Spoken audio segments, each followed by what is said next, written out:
आदाब, ये आकाशवाणी का श्रीनगर स्टेशन है। अब आप एजाजा अख्तर से खबरें सुनिए। वजीर दिफा राजनाथ सिंह ने कल मास्को में रूस के सदर व्लादिमीर पुतिन से मुलाकात की, जिस दौरान वजीर दिफा ने भारत और रूस के दरमियान ताल्लुकात का जिक्र करते हुए कहा कि भारत हमेशा रूस के साथ खड़ा है और मुस्तकबिल में भी ऐसा करता रहेगा। दोनों रहनुमाओं ने दो तरफा दिफाई ताउन के मुख्तलिफ उमूर पर तबादुल ख्याल किया। वजीर दिफा ने इस बात का इजहार किया कि दोनों ममालिक के दरमियान शिराकतदारी बेपनाह सलाहियतों की हामिल है। वजीर आला उमर अब्दुल्ला ने सिविल सेक्रेटरीट जम्मू में महकमे सकाफत की एक जायजा मीटिंग की सदारत की, जिसमें जम्मू कश्मीर के सकाफती विरसे और बुनियादी ढांचे को मजीद फ़आल करने पर तवज्जो मरकूज की गई। वजीर आला ने श्रीनगर में तहजीब महल के असल विजन के तहत मकामी फनकारों की कारीगरी को फ़रोग देने पर जोर दिया। उन्होंने कहा कि तहजीब महल को एक ऐसे इदारे के तौर पर काम करना चाहिए जहां फनकार इसके बुनियादी मिशन को बरकरार रखते हुए अपनी सलाहियतों का मुजाहरा कर सके। उमर अब्दुल्ला ने महकमे को हारी पर्वत के दामन में वाक़े नागर नगर की बहाली की भी हिदायत दी ताकि इसकी खस्ता हाल दीवारों को बचाया जा सके। उन्होंने महकमाना असामियों को फौरी तौर पर पुर करने पर भी जोर दिया।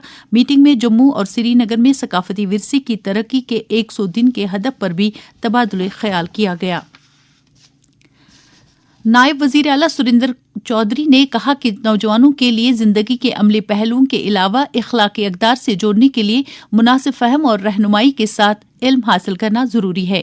उन्होंने मजीद कहा कि तालीम को जांच और तशखीस तक महदूद रखने के बजाय इसे मजीद जामे बनाया जाना चाहिए।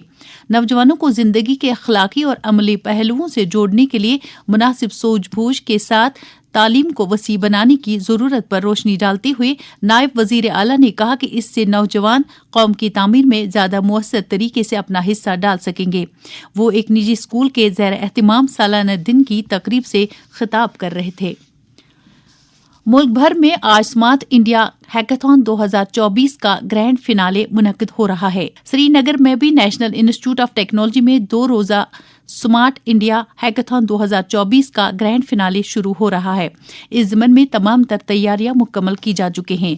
आज की इस तकरीब के ताल्लुक से NIT श्रीनगर के नोडल ऑफिसर डॉक्टर HS पाली ने आकाशवाणी को बताया। ग्रैंड फिनाले के लिए 30 इंस्टीट्यूट को फाइंड किया गया है, जिसमें से NIT श्रीनगर एक इंस्टीट्यूट है जहां पर 25 टीमें आ रही हैं। यहाँ पे 2 मिनिस्ट्रीज की प्रॉब्लम्स को हम सॉल्व कर रहे हैं। एक है सोशल जस्टिस एंड एम्पावरमेंट और दूसरा है gas authority India limited ministry. ये JNK में पहली बार हो रहा है। ये 7th एडिशन है। 2017 से पहली बार स्टार्ट किया गया था। प्रधानमंत्री मोदी ने हर साल इसका लेवल बढ़ता जा रहा है और इस बार पहली बार है जम्मू कश्मीर में मौका मिला है। कश्मीर में NIT श्रीनगर को ये मौका मिला है प्रोग्राम होस्ट करने का और जम्मू में IIT जम्मू इसको होस्ट कर रहा है। लेफ्टिनेंट गवर्नर मनोज सिन्हा ने साबिक सदर जमहूरिया प्रणब मुखर्जी को उनके यौम पैदाइश पर खराज अकीदत अदा किया है।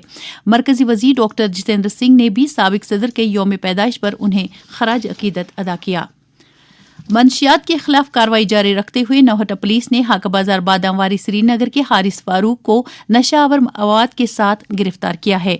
पारिमपोरा पुलिस ने बाबूपोरा बरथना के 2 मंशियात फरोशों आसिफ अहमद शेख और आरिफ अहमद शेख को गिरफ्तार किया है। पुलिस ने इनके कब्जे से एक गाड़ी भी जब्त की है। उधर हंदवारा पुलिस ने गुंडवमन के मंजूर अहमद शाह नामी मंशियात फरोश को NDPS एक्ट के तहत अपनी तहवील में लिया है। अनंतनाग जिले में सिरी गुफरा पुलिस ने सटकीपोरा के एक बदनाम जमाना मंशियात फरोश गुलाम हसन बिंद्रू उर्फ कासिम का रिहायशी मकान मुंसलिक किया है। अवंतीपोरा में भी पुलिस ने घामराज त्राल के एक बदनाम जमाना मंशियात फरोश जितेंद्र सिंह की गाड़ी अपनी तहवील में ली है, जबकि पुलिस ने जिले के जौबियारा इलाके से ताल्लुक रखने वाले मंशियात फरोश साहिर रशीद परे को कुछ मंशियात समेत गिरफ्तार किया है। मजीद उन्होंने कदलबल पांपोर के यावर यूसुफ सूफी और त्राल के फेरोज अहमद चौपान नामी 2 मंशियात फरोश को NDPS एक्ट के तहत सेंट्रल जेल कोट बिलवाल जम्मू भेज दिया है। आकाशवाणी श्रीनगर के रिटायर्ड अनाउंसर सिराजुद्दीन मिरानी की अहलिया और ब्रॉडकास्टर वजीह सिराज मिरानी की वालिदा दौरान शब इंतकाल कर गईं। उनकी नमाज जनाजा आज सुबह 11 बजे बर्शाह नगर श्रीनगर में वाक़ उनके आबाई मकबरे में अदा की जाएगी। श्रीनगर जो मौकामी शहरा 2 तरफा ट्रैफिक के लिए खुला है। ट्रैफिक हुकाम ने मुसाफिरों से कहा है कि वो शहरा पर सफ़र कुछ ताख़ीर से शुरू करें ताकि उन्हें बानिहाल और रामबन के बीच गैर ज़रूरी तौर दरमांदा ना होना पड़े। मुगल रोड, बांडीपुरा, गुरेज रोड पर भी ट्रैफिक की आवाजाही जारी है। سری نگر میں رات کا کم سے کم درجہ حرارت -3 ڈگری سیلسیس، جبکہ جموں میں رات کا کم سے کم درجہ حرارت 5 ڈگری سیلسیس ریکارڈ کیا گیا۔ اس کے ساتھ ہی خبروں کا یہ بلیٹن ختم ہوا۔ ہمیں دیجیے اجازت، خدا حافظ۔